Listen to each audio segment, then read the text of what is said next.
A little girl showed her drawing to a gorilla. Then she gave it some colored pencils and paper. The gorilla picked up the pencils and began to draw on the paper. Every day, it created a different picture and placed them outside for the girl to see. The girl was amazed by the gorilla's artwork. The next day, she brought the gorilla some watercolors. It picked up the watercolors and began to paint. Its paintings became more and more vivid, like that of a natural-born artist. It turned out that when it was young, it used to paint with mud on rocks in the jungle. But one day, human voices echoed through the forest. To protect it, the gorilla's father chose to face the poachers alone. It could only watch helplessly. Later, it was adopted by a couple who treated it like their own child, taking care of it with great love. They took it to the park to play, and even when it smeared cake on the walls, they didn't get angry. Until one day, the man realized how much people loved this cute gorilla. He saw a new business opportunity. Eventually, he even went all in and opened a circus. There was a rooster that could play baseball, a seal that could balance balls,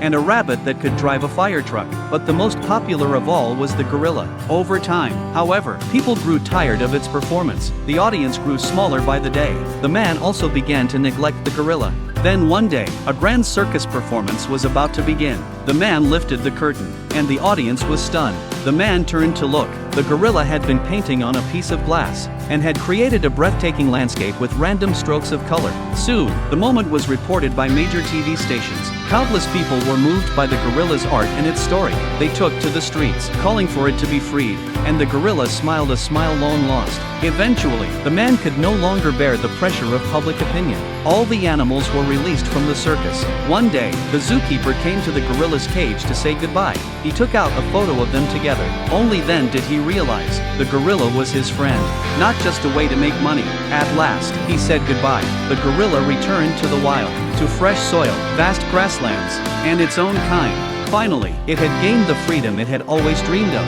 This is a movie based on a true story. Animals are not commodities for humans. They should be our friends. Don't you agree?